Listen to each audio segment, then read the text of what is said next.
आलमी मीडिया चीन के कर्जों को पाकिस्तान के लिए बड़ा खतरा करार दे रहा है और उसके अंदर उन्होंने एक एक चाइनीज़ प्रोजेक्ट को उन्होंने एग्जामिन किया और उसको एक्सपोज किया। सिपेक के ऊपर चाइना और पाकिस्तान के दरमियान बड़े सीरियस इश्यूज खड़े हो गए, रोने धोने शुरू हो गए हैं। चाइनीज़ बहुत नाराज़ हैं ये कि चाइना के जो इन्वेस्टमेंट्स हैं पाकिस्तान के अंदर वो भी नेगेटिव हैं, पाकिस्तान के हक में नहीं है। ये एक डेटा के मुताबिक चीन की जानिब से पाकिस्तान को मिलने वाली रकम का 90% हिस्सा कर्ज है। चीन की हुकूमत ने और उसकी कंपनियों ने पाकिस्तानी कौम का पैसा खाया है। पहली बार in a very rare move, because the Chinese ordinarily do not do this, in a very rare move चीन की तरफ से रिबटल आया। नाज़रीन, इससे चीन में खतरे की घंटियां बढ़ गई। इस सारे मामले ने एक बार फिर सीपेक जैसे अहम तरीन राहदारी मंसूबे को मुतनाज़े बना दिया। अगर हमारा सारा नैरेटिव ये है कि अगर अमेरिका ने हमें डंप कर दिया तो हम चीन के साथ हैं, तो ये बात भी देखने वाली है कि चीन हमसे कितना खुश है। चाइनीज खुश नहीं है और स्लो डाउन हो गया है। चाइना के साथ आपने कोई मीनिंगफुल डायलॉग नहीं किया कोई तकरीबन 1.5 साल से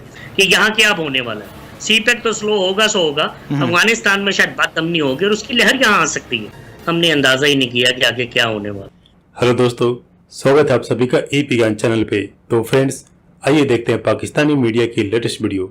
सीपेक यानी चाइना पाकिस्तान इकोनॉमिक कॉरिडोर, एक ऐसा प्रोजेक्ट जो कि पाकिस्तान, इनफैक्ट पूरा पाकिस्तान सोचता है यह पाकिस्तान का बेड़ा पार कर देगा, लेकिन जो सीपेक मंसूबा है यह पाकिस्तान को बेड़ा पार करने की जगह उसको बेड़ा गर्क करने में लगा हुआ है और लगता नहीं है कि आने वाले टाइम में कंप्लीट होगा, क्योंकि इसके साथ अब एक नहीं दो नहीं बल्कि कई प्रॉब्लम्स शुरू हो चुकी है। पहली बात तो खुद पाकिस्तान और चाइना के बीच में हो गई है और यही कारण है कि चीन के प्रेसिडेंट जी जिनपिंग ने पाकिस्तान के प्राइम मिनिस्टर इमरान खान से पिछले 1.5 साल से बात नहीं किया।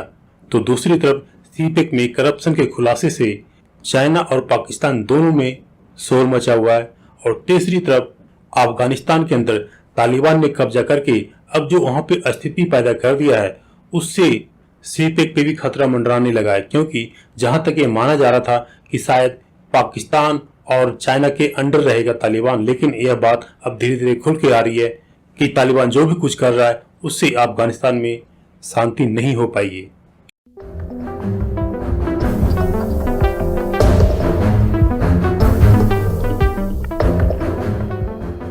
एक क्राइसिस चाइना के साथ शुरू हो गई है। ये इसलिए इम्पोर्टेंट है, इसलिए मैं ये मेंशन कर रहा हूँ। क्या ये जो सिपेक है ना, सिपेक के ऊपर चाइना और पाकिस्तान के दरमियान बड़े सीरियस इश्यूज खड़े हो गए।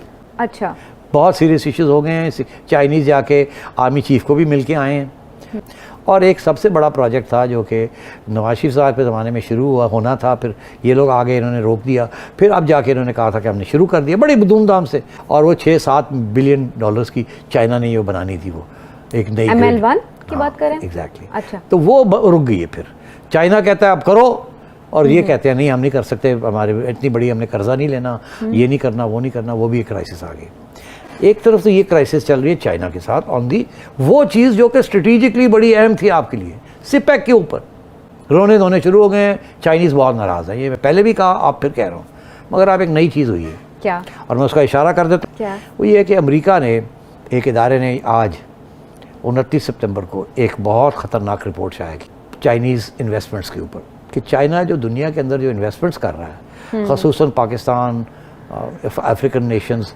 इस किस्म के जो गरीब नेशंस हैं या मिडिल इनकम नेशंस हैं, वहाँ रोड एंड बेल्ट इनिशिएटिव के ज़रिए, जिसमें सिपेक भी आ जाता है, वो जो कुछ वहाँ इन्वेस्टमेंट्स कर रहे हैं वो एक तो उनमें बहुत सी ऐसी चीज़ें जो खुफिया रखी गई हैं।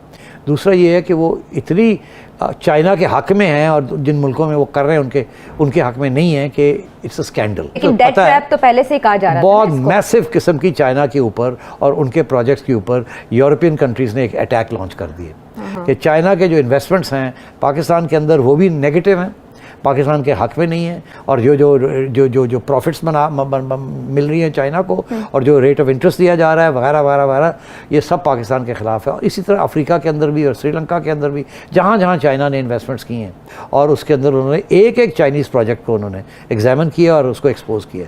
इसके साथ चाइना पाकिस्तान के तल्लुकात स्पेशली ये जो सारे हमारे इकोनॉमिक रिलेशंस हैं उसके अंदर बहुत सी अब खदशात पैदा हो जाएंगी, यहाँ बहुत से सवाल खड़े हो जाएंगे और ऐन मुमकिन है कि नैब शैब भी किसी न किसी स्टेज पे उठ के आ जाए कि हमने ये भी देखना है, ये भी देखना है, ये भी देखना है। गुज़िश्ता 3 बरस के दौरान चीन और पाकिस्तान दोनों जानिब से हुकाम सीपैक के सुस्त रवि का शिकार होने की बारहा तरदीद करते आए हैं। इन तरदीद के बावजूद बेशतर मंसूबों में तातुल अखबारात की शे सुर्खियां बनता रहा है। गुज़िश्ता माह पाक चीन ताल्लुकात स्टीयरिंग कमेटी ने चीन पाकिस्तान इक़्तिसादी रादारी के तहत लगाए जाने वाले 5 प्रोजेक्ट्स के तजारती ऑपरेशन की तारीखों में तौसी के लिए यकसा पॉलिसी फ्रेमवर्क को हतमी शक्ल देने की हिदायत दी। ये बताया गया कि सीपैक के तहत मुतअद्दिद मंसूबे के जिनमें पावर सेक्टर भी शामिल है इस वक्त मुख्तलिफ वजूहात की बिना पर ताखीर का सामना कर रहे हैं।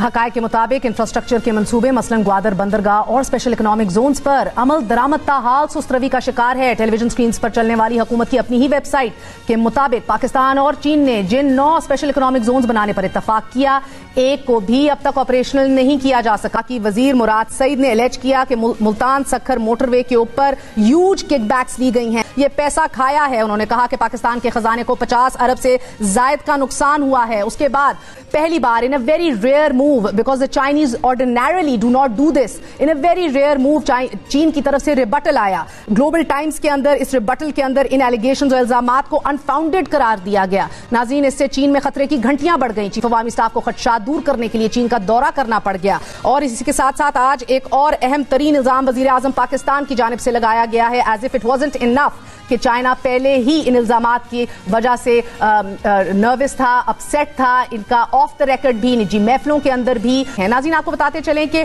सीपैक के मंसूबों पर होने वाली करप्शन पर आज यही सवाल नून लीग भी उठा रही है। इस सारे मामले ने एक बार फिर सीपैक जैसे अहम तरीन राहदारी मंसूबे को मुतनाज़ बना दिया।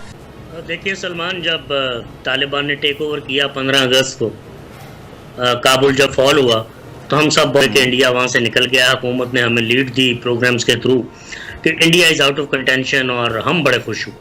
हमने अंदाज़ा ही नहीं किया कि आगे क्या होने वाला है। अमेरिका नहीं चाहता वहाँ अमन हो, वहाँ डॉलर भी जाएंगे, वहाँ आटा भी स्मगल होगा, वहाँ सारा कुछ होगा। वहाँ अमन नहीं होगा तो सीपैक भी मुश्किल से बनेगा। अब आपने वो बातें भी सुननी शुरू कर दी कि सीपैक की पेस बहुत स्लो है। चाइना के साथ आपने कोई मीनिंगफुल डायलॉग नहीं किया कोई तकरीबन 1.5 साल से। रशिया का आपका आज भी एतमाद का फुकदान है, क्योंकि 1979 में आपने अमेरिका का साथ दिया और रशियन इन्वेजन रोकी अफगानिस्तान में, शायद इसलिए कि कहीं वो हम पे भी कब्जा न कर ले। आपको ये पता है कि 22 रिपब्लिकन सेनेटर्स ने जो बाइडन को कहा है कि पाकिस्तान के साथ ताल्लुकात जो हैं वो ख़त्म करें या इनको रिविजिट करें या इनकी कोई इमदाद वगैरह कम करें, उसकी तरफ किसी की तवज्जो नहीं है। वो आपको लग पता जाएगा जब वो साउथ एशिया के ऊपर अपनी नई पॉलिसी देंगे कि यहाँ क्या अब होने वाला है। सीपैक तो स्लो होगा सो होगा, अफगानिस्तान में शायद बात दमनी होगी और उसकी लहर यहाँ आ सकती है। ये एप्रीहेंशंस हैं और बड़ी लॉजिकल एप्रीहेंशंस हैं।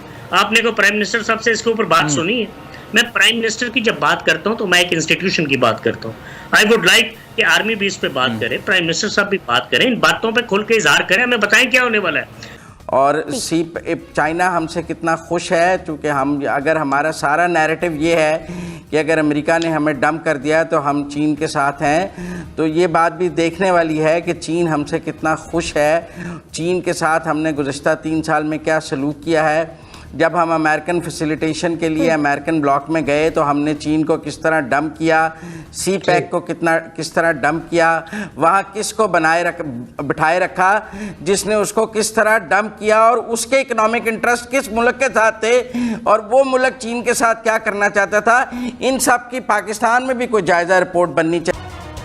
करप्शन की 2 ही सूरतें हैं, या चीन की हुकूमत ने और उसकी कंपनियों ने पाकिस्तानी कौम का पैसा खाया है, या फिर पाक फौज के इदारों ने पाकिस्तानी कौम का पैसा खाया है।